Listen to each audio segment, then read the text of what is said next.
Bahujan Samaj party Shri Umashankar Singh ji. माननीय अधिष्ठाता महोदय, आपने इस अनुपूरक बजट में हमें अपनी बात रखने का अवसर दिया, इसके लिए मैं आपका आभारी हूँ। क्योंकि अनुपूरक बजट का उद्देश्य ये होता है कि जिन जो मूल बजट में जो विभागों का परफॉर्मेंस अच्छा रहता है, जो विभाग अपना पैसा खर्च कर देते हैं और महत्वपूर्ण काम और अभी अधूरे रह जाते हैं, तो उसको अनुपूरक बजट में लेकर के उसको पूरा किया जाता है।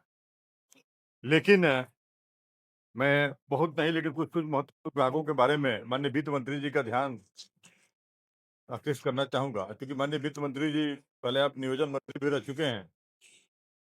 आपको कम से कम कुछ ऐसे विभाग हैं जिनको समय समय पर इस बात की समीक्षा करनी चाहिए कि उनको मूल बजट में कितना उनका आवंटन हुआ था उनको, और उस आवंटन के सापेक्ष वित्त विभाग द्वारा उनको कितने % धनराशि मुक्त की जा चुकी है, और वह विभाग अमुक्त धनराशि का कितने % खर्च कर चुका है।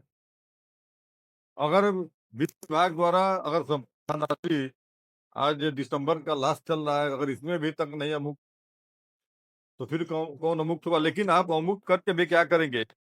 एक मैं आपका विभाग, अभी आज सुबह बड़ी चर्चा हुई पर्यावरण पे, तो पर्यावरण विभाग में जबकि देखिए कितना त्रस्त है प्रदेश, आपने उनको 39%, क्योंकि उनको 211 बजट में उनको प्राविधान किया गया था, जिसमें आपने 39% आपने उनको आवंटित कर चुके हैं आप।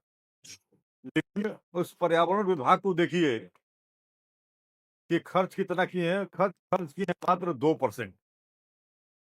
इस पे उनको कौन सी सजा होनी चाहिए। आज कितना पर्यावरण पे सवेरे सवाल लगे थे, हैं?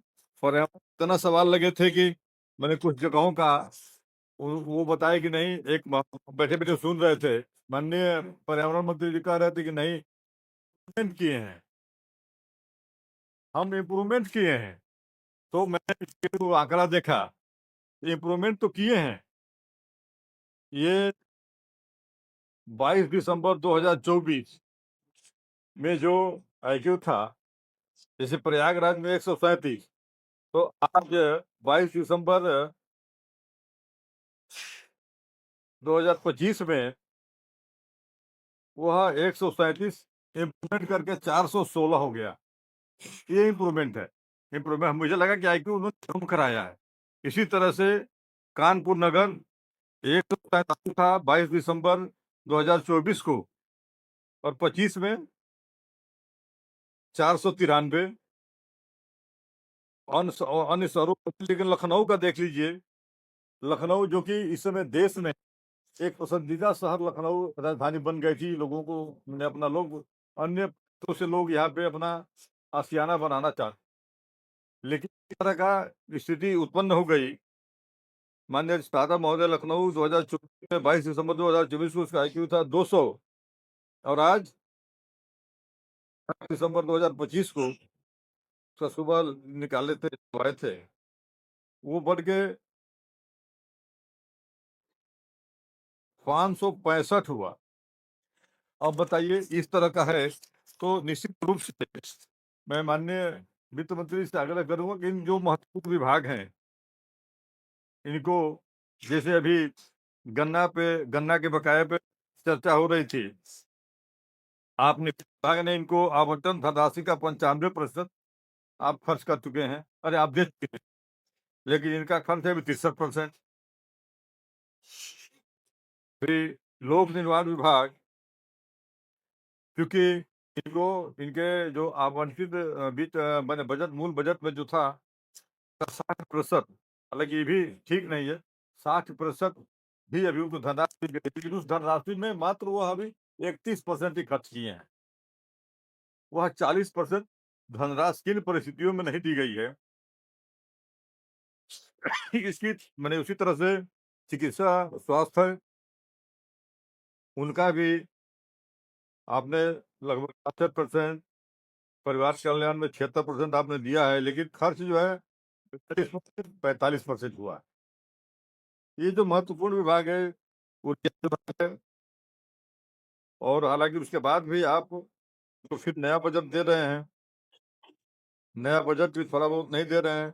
चिकित्सा परिवार कल्याण को आप 1965 करोड़ दे रहे हैं, जबकि ये अभी अपनी पुरानी धनराशि भी 40% खत्म है। ऊर्जा विभाग है, ऊर्जा विभाग में 40% अभी मूल बजट का उनको आवंटन हो है, और फिर आप 777 करोड़ दे रहे हैं।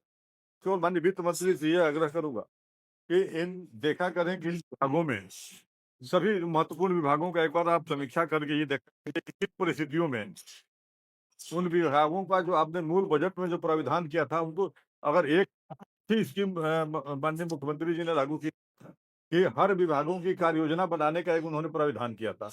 इसका कार्य योजना का मतलब ये था कि अगर शुरुआत में ही उन सारे विभाग की 1 साल की कार्य योजना बन जाएगी, तो जो हम मार्च तक इंतजार करते रहते थे, उन विभागों की कार्य योजना बनने के बाद उन विभागों की शुरुआत में ही ठीक धन आवंटन दे दिया जाएगा, जिससे कि पूरे 1 साल उनको धन खर्च करने का टाइम मिलेगा। लेकिन मुझे भी जानकारी मिली है, तमाम ऐसे विभाग हैं जो महत्वपूर्ण विभाग हैं। ये जो तो महत्वपूर्ण विभाग है, माननीय वित्त मंत्री जी, अभी आज उसकी कार्य योजना तक अनुमोदित है। इसकी चलिए, समीक्षा ठीक के होने की परिस्थिति में नहीं अनुमोदित है, किस लेवल पे यह पेंडिंग है। ये मैं केवल देखिए विपक्ष का मतलब केवल आलोचना नहीं, सुझाव भी है। न ठीक ठीक तो ये मैं आपको इस बात के लिए ही कह रहा हूँ। और जैसे एक चीज इधर थोड़ा सा हो सकता है, मेरी जानकारी क्योंकि आप इसको कर लें, और मुझे लगता है कि इसलिए पर्यावरण विभाग में करूंगा मैं। देखिए बजट बजट कटौती की बात नहीं कर रहा हूँ, इस बार आपने इन्हें 4.5 करोड़ रुपए का प्रावधान किया है। अब ऐसी स्थिति में अगर इनको बजट आप नहीं देंगे, अरे आप बजट इनको दीजिए कि जिससे कि पॉल्यूशन समाप्त हो, तो विपक्ष ठीक है उमाशंकर। समर्थन करके सो ही करेगा। और देख लीजिए एक इधर चूंकि जो कुछ दिनों में हो सकता है, मुझे लगता है कि उस लेवल माननीय मुख्यमंत्री भी व्यक्ति पोस्ट में इस समय जो मैंने इतनी मिलती थी कि जो माननीय विधायक जो गंभीर रोगों से जो ग्रसित होते थे, तो वह जो वो हॉस्पिटल लिस्टेड हैं, उन हॉस्पिटल के एस्टीमेट पे सारी फॉर्मेलिटीज करा करके वह पत्र लिखते थे माननीय मुख्यमंत्री। तो और इसमें डीएम की आख्या से लेकर के सारा रिपोर्ट आ जाता था, उसके माननीय मुख्यमंत्री जी की तरफ से वह धनराशि उनको एक मैंने निश्चित धनराशि दी जाती थी।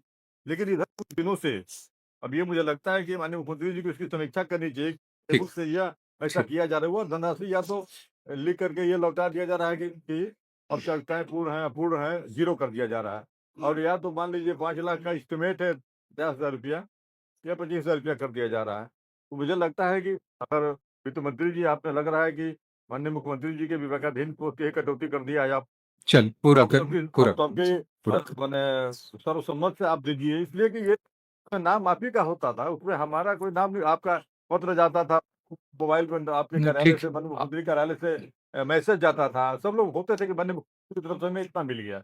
आ गई निश्चित रूप से इसपे इन सब चीजों पे थोड़ा सा विचार होना चाहिए। और ठीक है, बहुत धन्यवाद श्री उमाशंकर। चलिए अधिष्ठाता महोदय, ठीक ठीक क्योंकि धन्यवाद धन्यवाद आपका भी सम्मान बहुत धन्यवाद बहुत श्री बातें रह गए हैं, लेकिन चलिए कोई बात नहीं।